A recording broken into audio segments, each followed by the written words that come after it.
Welcome to part 4 of module 4. In this module, we will discuss about the role of pricing and revenue management in supply chain management.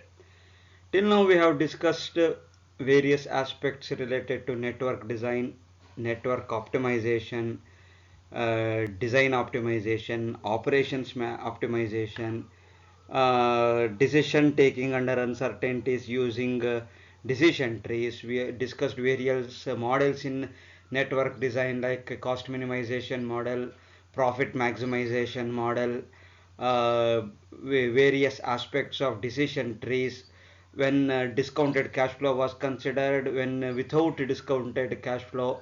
All these aspects have been discussed under decision making and network design. Okay, now we will continue further.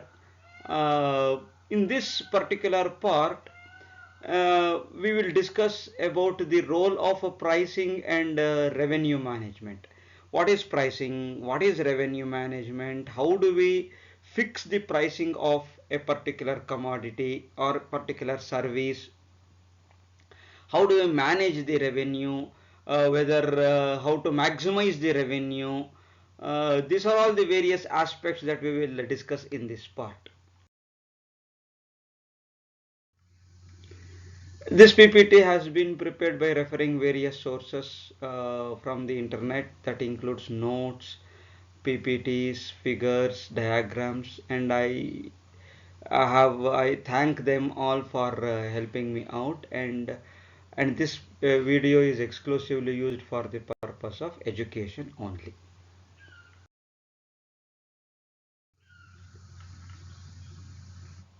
First, we will discuss about what is pricing. Pricing is an important lever to increase supply chain profits by better matching supply and demand, especially when there are multiple customer types willing to pay different prices for an asset. Any organization will have a very critical point when they want to fix up the demand and supply, when they want to manage demand and supply. It looks very simple. People demand, companies supply. It looks very simple, but in reality it is not that simple. Demands keep on fluctuating. Lot many factors will come into picture that decides about the demand, and similarly lot many factors will come into picture when we fix up the supply. Various factors that will decide about the demand is the demand for related or unrelated products, income of the person, and the relevancy or the importance of that particular product. Okay, like that many factors will come into picture. Similarly, when it comes to supply, similar various factors like demand by the customer, price of the raw material, supply of the raw material, skill set of the workforce, macroeconomic policies like foreign exchange policies, export import policies.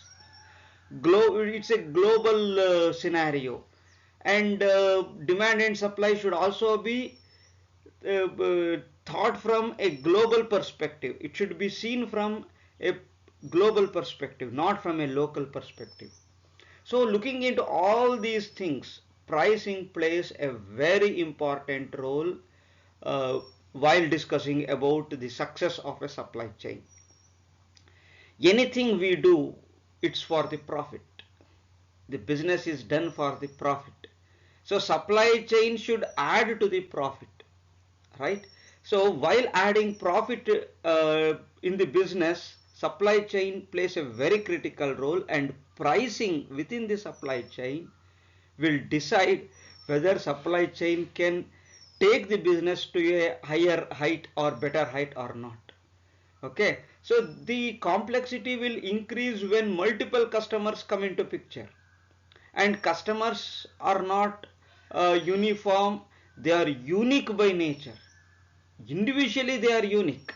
Each of the customer have their own unique choices, and that is the challenge that the pricing should face and should meet in order to improve the profit by better matching supply and demand. Revenue management is the use of pricing to increase the supply chain surplus and profit generated from a limited availability of supply chain assets. Uh, what is revenue management? That is the use of the pricing. Till now we told about what is pricing, and now we will discuss about what is revenue management. Now you are using the pricing, you have fixed the price for a commodity. Now you have to use that price in order to improve the revenue. That is the link between pricing and revenue management. Revenue management is the use of pricing to increase the supply chain surplus. What is supply chain surplus? Supply chain surplus is the excess amount that I get after investing. If I invest 100 rupees and if I earn 150 rupees, the supply chain surplus is 150 minus 100, that is 50 rupees. That is the supply chain surplus, and I have to increase that supply chain surplus. It's not that I just go on investing without getting any returns. It's of no use. So that's why profit generated from the limited availability of supply chain asset, that's the another constraint we have. Remember, the resources are limited, the assets are limited. It's not abundantly available. Within the limited availability of the resources, I have to maximize the supply chain surplus. Supply chain assets exist in two forms. One is in the form of capacity, and another in the form of inventory. So to what extent I can have the capacity in a plant, and to what extent I can store the inventory. Based on these two things, my supply chain asset will exist, and based on which supply chain surplus can be decided. Capacity assets in the supply chain exist for production, transportation and storage, while inventory assets exist throughout the supply chain and are carried right from supplier end till the customer end to improve the product availability. Why do I need to have a capacity asset? It is required for the production. In order to increase the production capacity, if the demand increases, I need to have a capacity asset. I need to have a transportation asset, because if the demand increases, I have to transport it rapidly. I need to have various forms of transportation assets. Similarly, storage assets, I need to have multiple storage capacities, storage warehouses, because the demand may vary at any point of time, especially for a seasonal products. If I am dealing with seasonal products, I have to meet the demand which increases unprecedentedly during particular seasons. Okay, so inventory assets exist throughout the supply chain. It's not restricted to just production, transportation and storage. It exists throughout the supply chain, and it is very much necessary. Why it is very much necessary? Because that increases the product availability. As you move to a retail store, more number of product variety you have, customers are fascinated. The more the product variety, the more the fascination is. If the variety is very less, customer may visit once or twice or thrice, but later he will shift his the customer will shift his attention to some other retail store. That is why both capacity assets and inventory assets are very important in supply chain. One approach is to charge a lower price to the customer willing to commit their orders far in advance, and a higher price to customers looking for transportation capacity at the last minute. Two approaches are possible.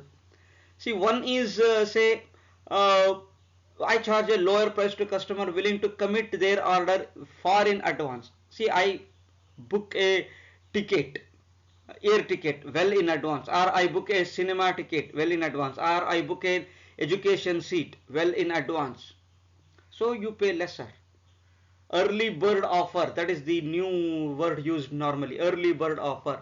Normally in conferences, uh, we have faced as faculty members, we see that if you register today, you will have to pay, you will get a rebate of 25%.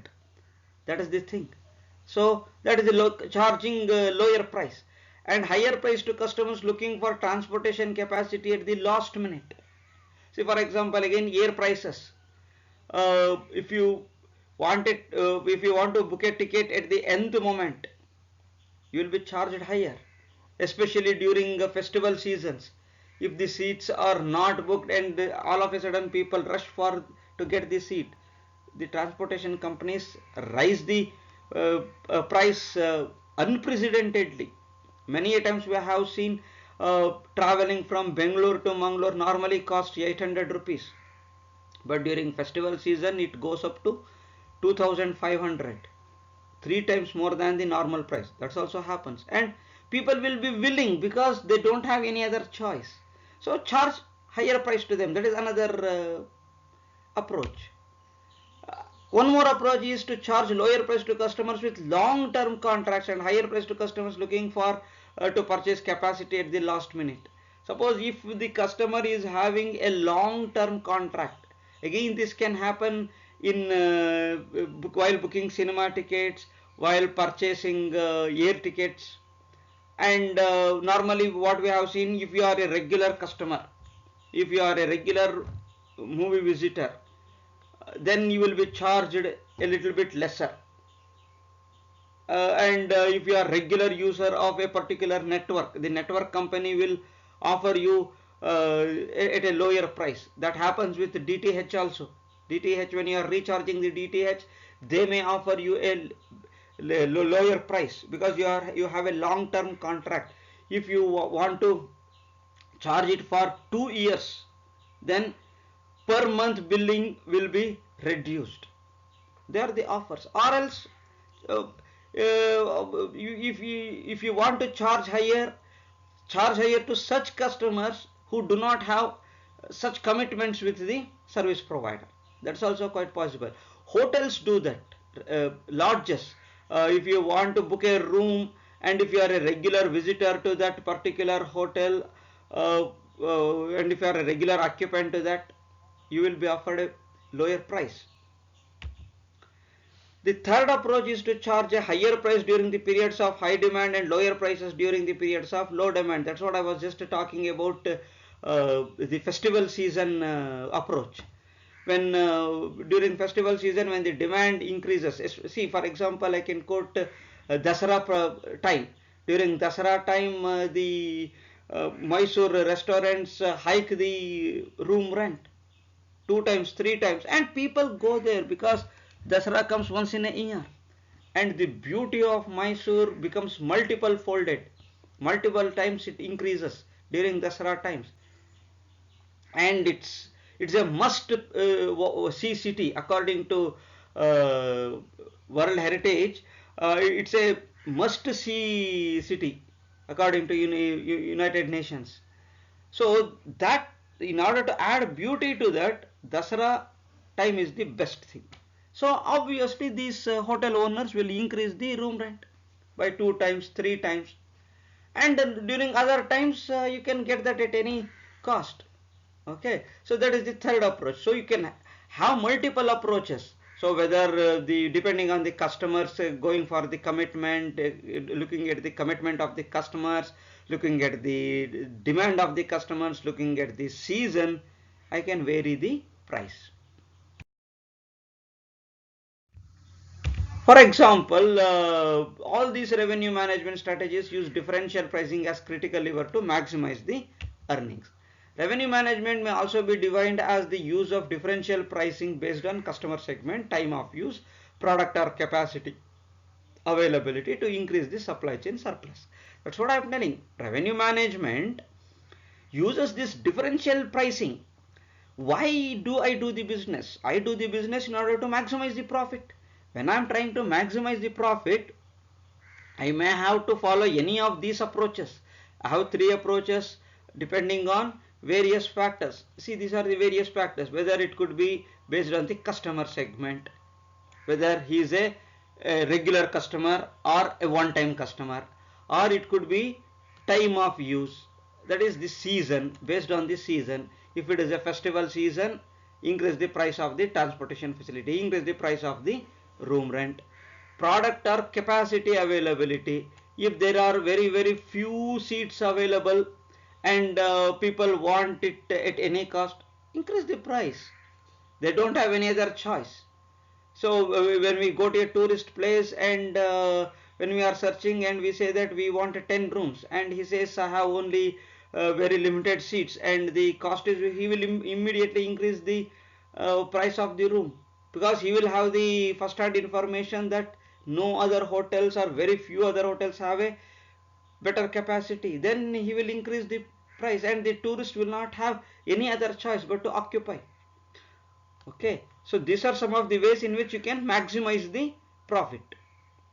Revenue management adjusts the pricing and available supply assets. So whether the inventory is available or not, whether the capacity is possible or not, based on all those things, revenue management adjusts the pricing. If I have the capacity, I will produce more and I can fix the price accordingly. If I do not have, and if the demand is still higher, I will increase the price.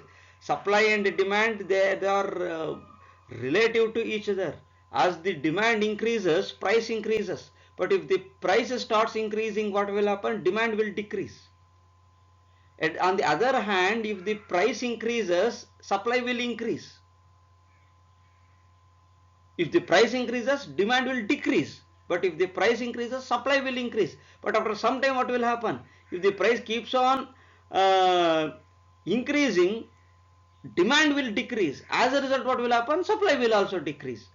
That is the relationship between supply and demand. So we have to see both of these two things, and has a significant impact on the supply chain profitability when one or more of the following four conditions exist.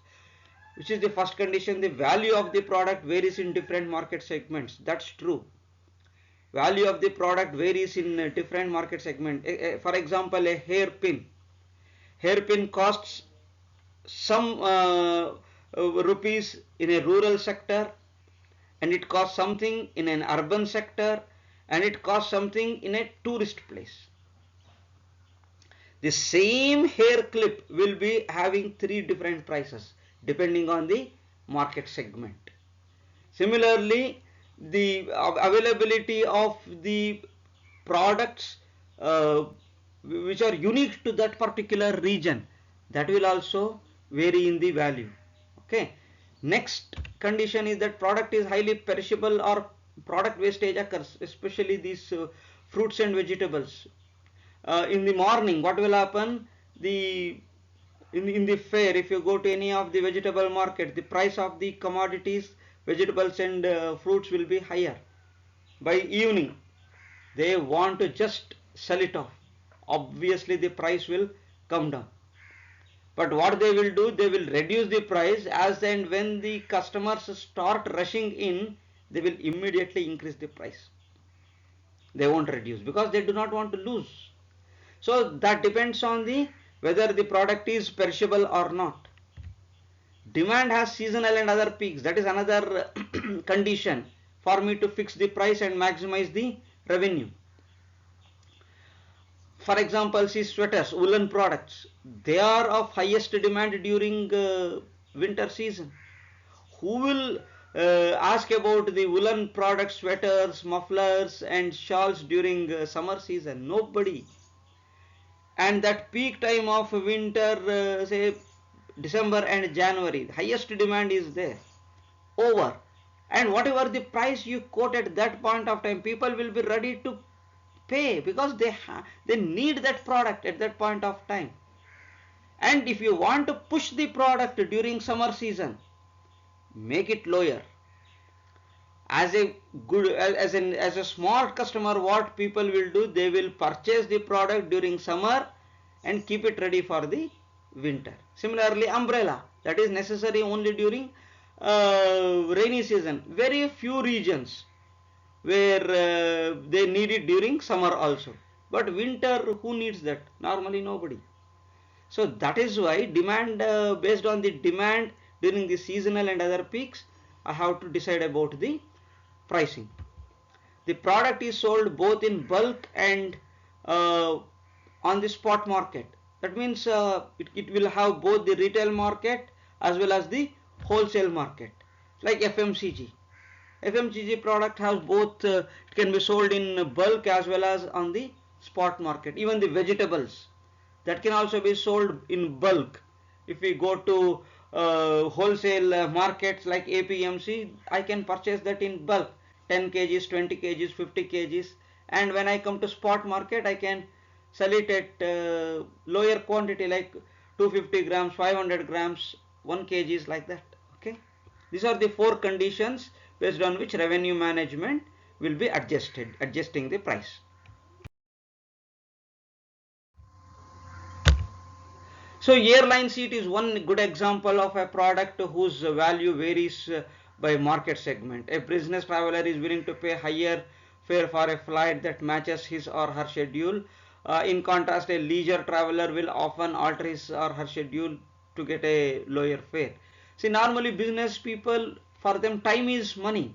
So they do not wait for the lower prices of the air travel. If they want to go, means they have to go. So they cannot postpone just for the reason that the price is high. Whereas a leisure traveler can wait. They may wait. They may book only during such season when the pricing is a little bit lower. So they may prefer to travel even during off season. They may not prefer to go during tourist season. That is one example. Second example is fashion and other apparel products.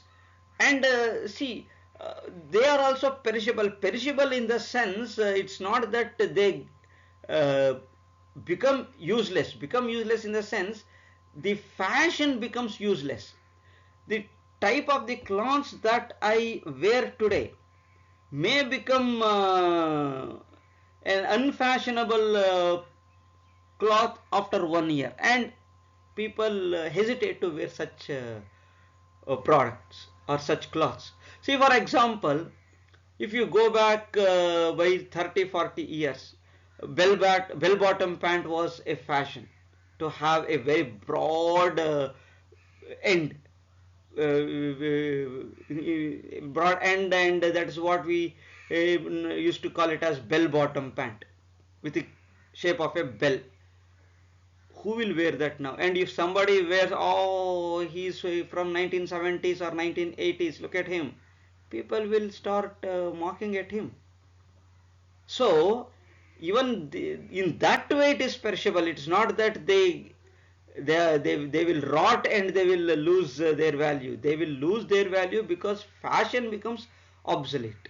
Okay, and normally that is the problem for many of the textile showrooms nowadays, because they could not sell their product last year, whatever they had brought. They could not sell their product this year also because of corona and lockdown. And the whatever the cloths they have got, they are all almost 1.5 to 2 years old. The fashion is also very old nowadays. The fashion is different. The design, whatever was being used, whatever using which the cloths were stitched, may not be liked by the present day customers, and they may lose over lakhs or crores of rupees. And in that way, what do? By the end of the season, they give it at whatever the price is possible, 40%, 50%, 60%. And you take one and get one free, take one, get two free, like that. Somehow they want to push it up. In that way, at least something is better than nothing. So that is another technique. Revenue management can be a very powerful tool for the owner of asset in the supply chain. Some of the examples from the travel, hospitality industry, car rentals, hotels, they all use various techniques, various approaches. We have discussed three or four, and based on that particular moment, I need to apply the change and maximize the revenue. Law of demand and optimal pricing decision. How demand and pricing are related to each other, that we will discuss. The law of demand is normally depicted as an inverse relation of demand, quantity and price. As I was talking, as the price decreases, demand increases. Right? As the price decreases, we wish to purchase more, demand increases, but immediately what suppliers will do? They will start hoarding. They won't release it to market because they are on the losing end now. They would have invested a little bit more, and if the flow continues to the market, and they will be getting it at a lesser price. That's why in order to create a temporary shortage, what do? They hoard. They stop the supply to market. As a result, what will happen? Supply reduces, price increases. Demand may still stay at the same level for some time, and later if the price continues to increase, what will happen? Demand will reduce. Then supply will increase to the market. See, this is the relationship between supply, demand and price. For example, see here. This is the price on the x-axis and demand on the y-axis. Right? See, as the price increases, see here what is happening to demand. Demand is coming down. See here, at a lower price I have very high demand, but at a higher price I have very low demand. Okay, and what will happen to revenue? This is the revenue line. The revenue is inverted U-shaped curve. When the price is low, demand is high, more and more products are being purchased. As a result, revenue will start increasing. Revenue increases, but later what will happen? Even though the price is increasing, demand will start coming down at a particular peak after reaching the peak. That's what I told you. People will continue to purchase as the demand remains the same. In the sense, even if the price is increasing, demand may still be there, and because some of them could be very essential commodities. Vegetables, fruits, they are very essential commodities. Groceries, you cannot do away with them. They are very much necessary. So as a result, the revenue will increase, but if the price continues to increase, people may drop one by one. Instead of going with multiple fruits, they may start preferring only one fruit. Multiple vegetables, one or two vegetables. Multiple groceries, one or two groceries. Which is more important? They will start preferring that. They will start reducing the consumption. Oil prices are shooting up. From 90 it has reached 180 rupees now. So many of the households are trying to reduce the consumption from say 4 liters to 2 liters. As a result, what will happen? Obviously the revenue will come down. That's why it is observed as a inverted U-shaped curve. It will reach its peak at 4,000 rupees. See here, it will reach its peak at 4,000 rupees, and later it will come down. This is the law of demand and optimal pricing decision. For a general case of linear demand, the formula is as follows: D is equal to A minus BP, where D is the demand, P is the price, A and B are the parameters of the demand curve. Okay, where A is the quantity demanded when price is equal to 0. If I plot the curve of say price versus demand, and it is the demand, quantity demanded when price is equal to 0.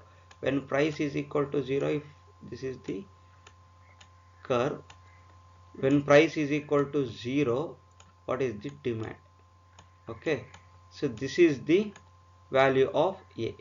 And if you have the demand and price like this, if you have demand here, if you have price here, okay, and when the price is 0, what is the demand? It also like this. When the price is 0, what is the demand? It is this intercept. Okay, some of the authors follow this, some of the authors follow this, so it could be any of these two things. Okay, but what you need to understand is that the quantity demanded when price is equal to 0. When price is 0, what is the quantity demanded? Or in this way, or when price is 0, what is the quantity demanded? And B is the slope. How do we plot the slope? This is the slope. That is x-intercept divided by y-intercept. That is how we calculate the slope. Okay.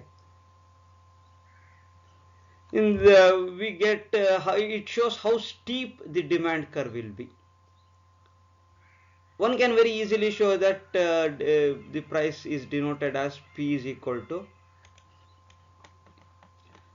A by 2P. There's a very ideal condition when there are no other constraints, when there are no other capacity constraints or any other constraints are there, we can say that P is equal to A by 2B. D will become B, demand is equal to B, and A will be A by 2B, and revenue is given by A square by 4B. And pricing under capacity constraints. So this is the formula under ideal condition. Let us come to pricing under capacity constraints. What will happen to the pricing under capacity constraints? So if capacity is greater than demand, it makes sense to work with a lower capacity utilization. Capacity is greater than demand. Demand is less, capacity is more. It's quite obvious, no? And it makes sense to work at a lower capacity. And then if the demand increases, then increase the capacity rather than simply produce and fill up the warehouse. So it's always makes sense to keep the capacity, keep the production at a lower level when the demand is lesser. But if the demand is greater than capacity, then it will be optimal to fix the price as follows. If the demand is more than the capacity, you are able to supply 100 but the demand is 150, then how do you fix the price? P is equal to A minus capacity divided by B. Normally, for a success in the business, demand we have to ensure that demand is always there in the market. Supply is kept at a lower level, a little bit lower level, in order to retain the demand, retain the value for that product. If everyone starts getting, then there is no value for that product. That's why the demand should always be a little bit higher, supply should always be a little bit lesser. That is the normal tendency. And pricing under capacity constraints when demand is greater than capacity is given by A minus capacity divided by B, where again where A is the quantity demanded when price is equal to 0 and B is the slope of the demand curve. And next, pricing in a situation involving significant variable cost. So when there are variable costs involved along with the fixed costs, how the situation will happen? Let us assume that variable cost is C per unit, then profit is equal to revenue minus variable cost minus fixed cost, or in other words, it is the revenue minus total cost, variable cost plus fixed cost. Since brackets are not used, we have the sign minus here. So you have to add variable cost and fixed cost and subtract it from revenue, you will get the profit. Profit is equal to A minus BP divided by P minus C. A minus BP into P minus C minus fixed cost, where C is the variable cost per unit. Okay, this is the formula for calculating the profit.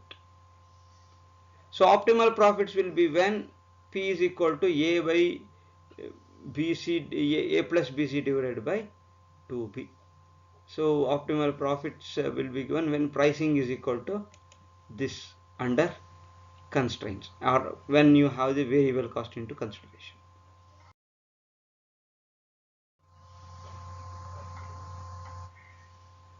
To illustrate this concept, let us take one simple example. See, Super Airlines, which wants to make a pricing decision for its daily morning flight from Bangalore to Mumbai, has a fixed cost of rupees 3 lakhs. It has estimated the following relationship between demand for seats and the said flight and price charged by the airline. Demand D is equal to A minus BP, that is the formula.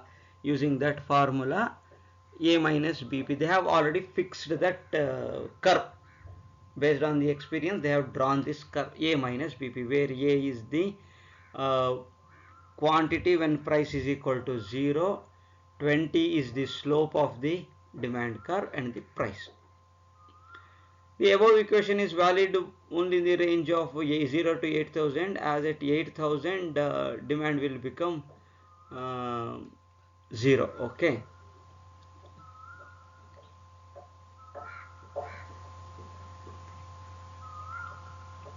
Profit is equal to revenue minus fixed cost minus variable cost. As I said, it is the total cost subtracted by revenue. That is, can also be written as price into seats booked. That is the total revenue, right? That is the total revenue. Price into seats booked minus fixed cost minus variable unit cost multiplied by seats booked. Variable unit cost. See, what is the total variable cost? Total variable cost is the unit variable cost multiplied by the number of seats booked. So that is how we calculate the total variable cost. Again, you can see that here, referring to the curve, it will be optimal for the airlines to fix the price at 4000. Why they fix the price at 4000? Because maximum revenue, where is it? It is here. Drop a vertical from there, where it is almost reaching 4. Okay, so when it reaches 4, that means what is the price? What price should be? It should be at rupees 4000. If you start flying at rupees 4000 per seat, and what will be the demand? D is equal to same formula, A minus BP. You have to follow that formula. When you follow that formula, you will understand that you will get a revenue of total 3,20,000. Okay, when you get 3,20,000, the profit margin would be rupees 20,000 per flight. So total cost is 3 lakh rupees. That is fixed cost. I am not considering variable cost here because we have a different model for variable cost calculation. Here we consider only fixed cost. So fixed cost was 3 lakh rupees. So total revenue is 3,20,000. 4,000 into 80 minus 3 lakh, you will get a profit of 2,000 per flight. If the airlines now chose to use an aircraft with a capacity of only 60 seats, what will happen? The price will come down to, will increase to 5. Okay, we have to calculate the price 160 minus 60 by 20. That is using this formula, A minus capacity divided by B, where A is 160, 60 is the capacity, divided by 20, that is B, that we have already calculated. So it can fix the price at 5,000, which will give the firm a revenue of exactly 3 lakh rupees. Okay, because you are having a total seats of only 60. 60 into 5, that is 3 lakh rupees.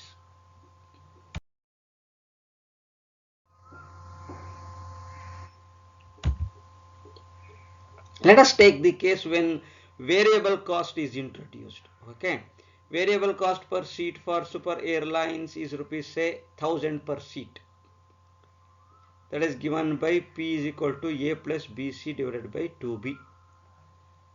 P is equal to, substitute the values, A 160, B 20, C 1. C is the variable cost. Okay, since it is everything is expressed in terms of 1000, I am neglecting in the sense I am not using this 000.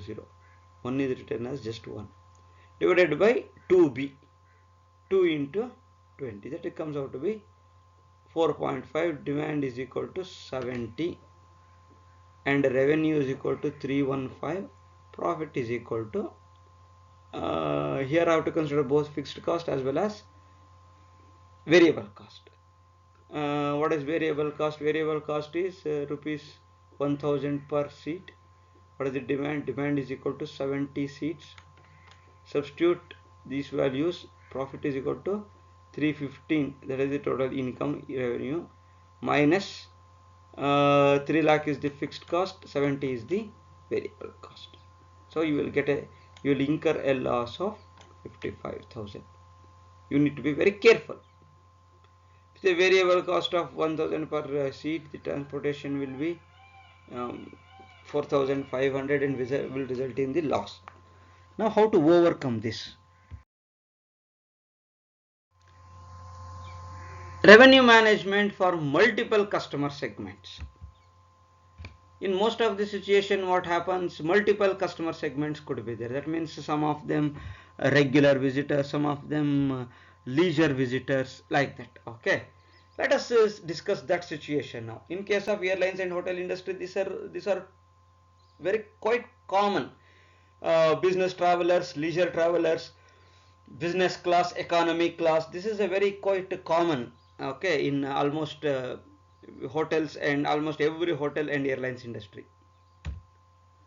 Let us understand the demand curve for the leisure travelers. Okay, it is having demand is equal to D is equal to A minus BP. A is equal to 240, B is equal to 60, P is the price. So when I use this formula, I get the price for leisure travels as 240 divided by 2 by 60, that comes out to be 2000 rupees, and the demand turns out to be 120. Okay, so if I fix a price at 2000 rupees per seat, I may have a demand of 120 passengers. That is the meaning of that. Okay, now how this has been calculated? Using this formula, P is equal to A by 2B. Using this formula, we have calculated that. If the airlines is offering a service to the leisure travelers only, it will be for optimal for the airline to price the Bangalore Mumbai flight. It has no business class, it has no any other class, it has only one class. Okay, that is economy class or leisure travelers. Then it may fix it to say 2000 rupees, because that is the value we have got here. And at 2000 rupees, what is the total revenue? 2000 into how many seats are there? 60 seats are there, right? And we will result is it will result in a demand of 120 seats. So 120 seats into 2000, 2,40,000.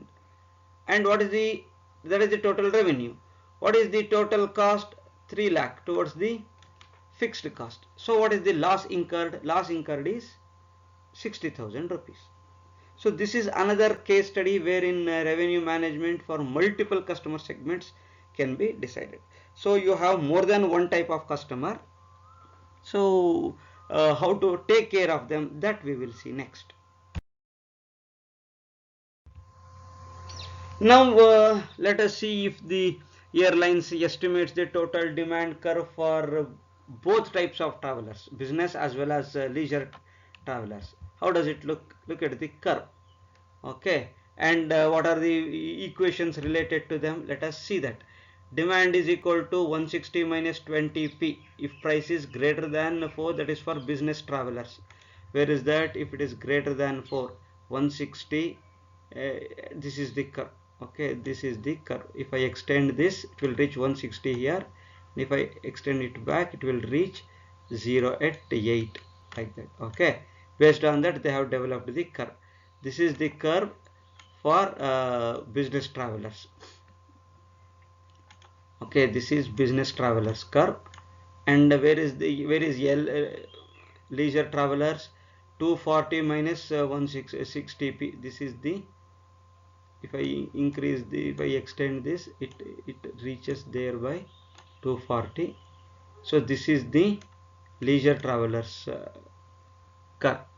And when I add these two things, 160 plus 240, 60 plus 80, this is the total. This is the total curve. Let us analyze the situation. The airline should charge rupees 4,000 rupees to business travelers and 2,000 to leisure travelers. On what basis do we arrive like this? For that you have to see the intersection points. See where LT line and BT line are intersecting. LT line and BT line are intersecting at this level, at this point. So what is that? That is 2000. So that should be charged for leisure travelers. Okay, and where the total line is intersecting the business travelers, it is intersecting at this place. Okay, what is that? It is at 4,000 rupees per seat. So fix rupees 4,000 per business traveler seat and 2,000 per leisure traveler seat. This is how you have to fix the price. You have to see the intersection points and then you have to fix the price. Now the corresponding demand will be, say, 160 minus P if the price is equal to 4,000, that is at the business travel. 160 minus 20 into 4, that is equal to 80 units. And demand will at the leisure travelers will be 240 minus 60p, and at price is equal to 2. Calculate and you will get the demand at 120 seats and 80 seats at the business travelers. This will result in a revenue of 5,60,000. How? 80 seats for business travelers into 4,000 plus 120 seats for the leisurely travelers at 2,000, and add the profit, everything, and finally you will get it as 5,60,000 total revenue. Total revenue minus fixed cost, that is the profit, 2,60,000. And then coming to single type of customers. See, you had in the previous case you had 2,40,000. Now you are having 5,60,000. So both the leisure travelers as well as business traveler segment have improved. This is the advantage of making a combination. See, both the things have been depicted in the form of a table. Or else you can go with this module also. See, you can fix a uniform price for everyone. Business traveler, leisure travelers, there is no discrimination. Same. And the demand, you may believe that it will increase to 20, and the total revenue will come out to be 500,000. Okay. So this is how it goes on.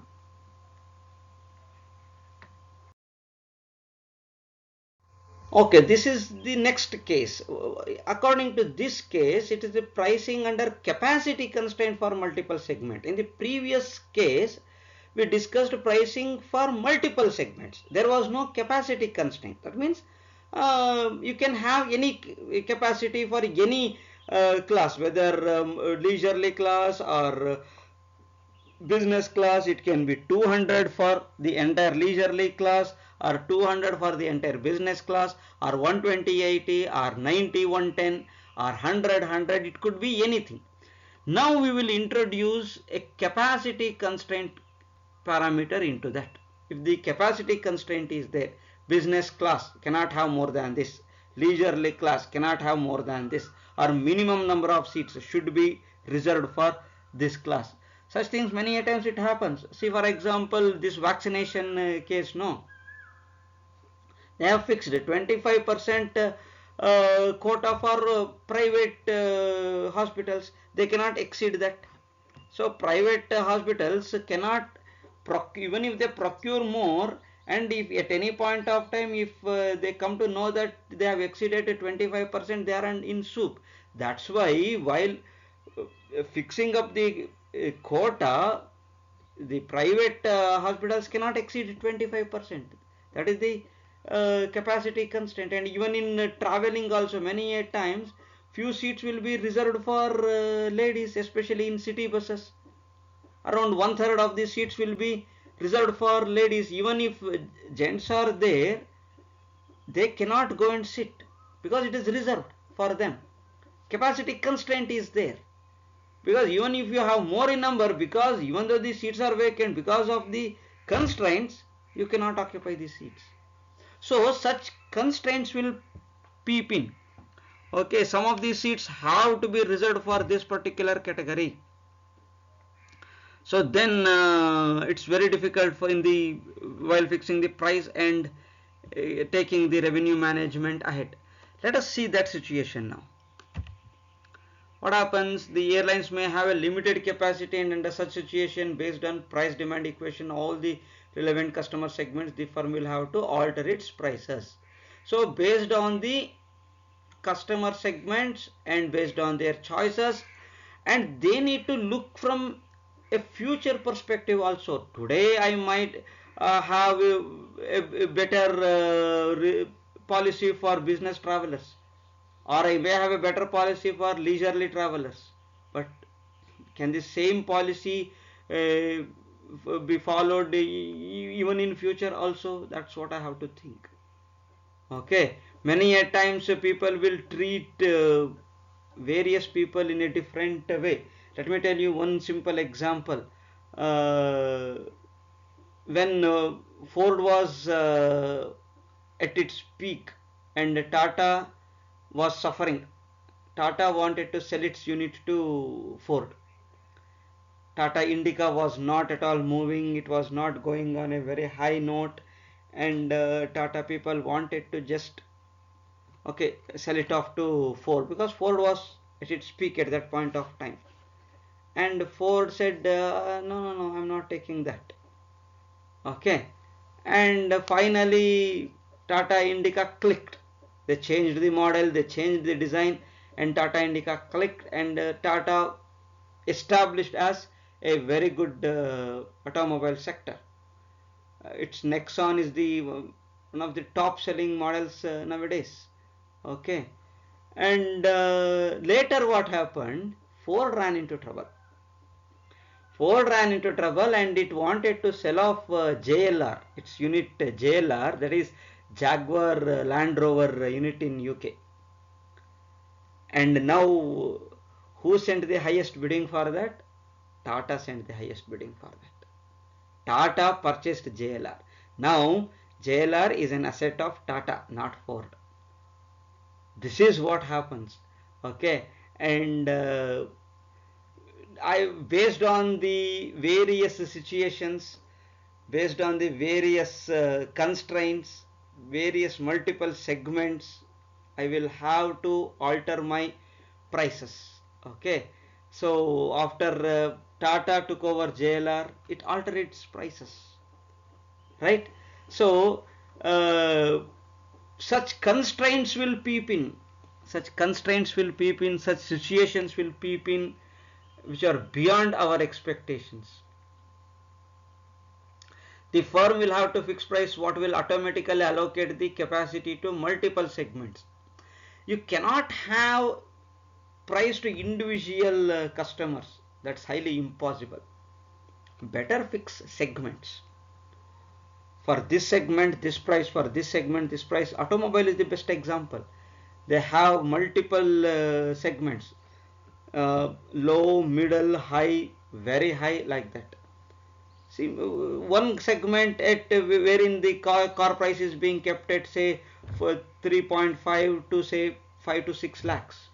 That is the one segment. Then starting from 6 lakhs to 8, 9 lakhs or say 10 lakhs, medium. Then above 10 lakhs, high level, and about 20 lakhs luxury. So these are the 4 different segments automobile sector has identified. For each category we will have a demand of AI minus BIPI and revenue as AI minus BIPI into PI. So this is the demand and the revenue formula, and it is as same as that of the previous one, but it has a subscript I, because number of categories may be there.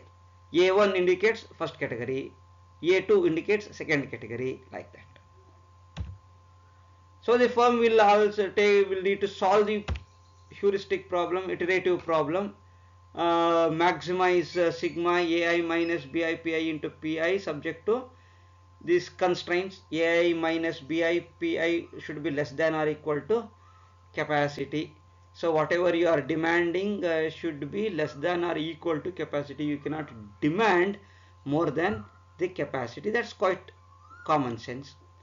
Okay, and whatever you are demanding should be greater than or equal to 0. Demand cannot have a negative value. That is another constraint. Now we will take an example of airlines that has a capacity of 120 seats, and since there is a capacity constraint of 120 seats, how to manage the two categories, that is the business travelers category and the leisurely travelers category, to maximize the revenue. Let us try that.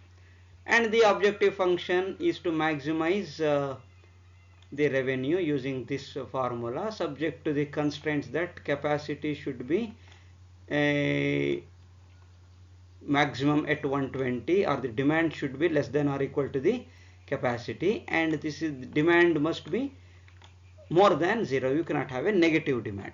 These are the two different constraints, one for the business traveler and another for the leisurely traveler. Let us see the calculation. To start with, let me use this equation, first equation, and I will fix it at 120. Okay, to start with I will assume PBT to be 4,000 rupees. Okay, assuming that as 4,000, let me calculate PLT. So when I substitute PBT as 4, it becomes 160 minus 20 into 4 plus 240 minus 60 into PLT, that will be equal to 120. And when I solve it, I will get PLT as 3.33, that is 3,333.33 rupees. And then I will calculate the demand. Demand is equal to A minus BP. So substitute the values. For business travels, we have assumed the pricing to be 4,000 rupees. Substitute that here and you will get the capacity for business travelers to be capped at 80 seats, and for leisurely travelers substitute the values 240 minus 60 into 3.33, whatever we have calculated here, substitute that value here, and we will we get it as 40 seats. Okay, so the amount of seats to be allocated for business travelers is 80 and leisurely travelers is 40. Now let us see the revenue. What is the revenue? For that I have to use this objective function equation, this equation. Substitute the values here. 160 minus 20 into PBT. PBT is assumed as 4,000 rupees. Substitute that into PBT plus 240 minus 60 into LT 3.33. We have already calculated that. Substitute that here. Okay. And finally we will arrive at it as 453.333 into 1000 we have to make. Don't forget that. Everywhere it is assumed the price has been assumed as into 1000. We have not written that here, that's all. Okay, so it comes out to be 4,53,000. And this is for one case. Now I have to ensure that whether this is the highest profit or highest revenue or not. Why? The objective function is to maximize the revenue. So you cannot stop. It's an iteration. So first iteration I will fix it at 4,000 for PBT and calculate PLT. Next I will continue the calculation. See here, first I fixed it at 4, and these are the sample calculation for the first row. Everything is as per the first row. Now go to the second row. Fix the PBT price at 5,000. Go for the calculation. You will get PLT as 3,000. Substitute those values. You will get 60 each for business travelers and leisure travelers, and you will get it at 4,80,000. You cannot stop there. You have to further continue because it is an iteration. Then start at 6,000 for PBT. You will get 2.667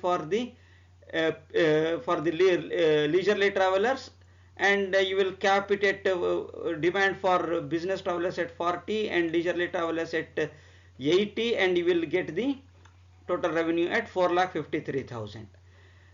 See here, now it was some amount, later it increased, and then it started decreasing. You go for one more iteration to show that it is still decreasing. So there is no point in further continuing. You can stop here. With this table, what I can conclude? I can conclude that when the price charged for business travelers is 5,000, leisurely travelers at 3,000, seats allocated for business travelers at 60, leisurely travelers at 60, I get a maximum revenue of 4,80,000 rupees. So that row must be selected. Other things must be neglected. So this is how I have to calculate, right? The highlighted row must be selected.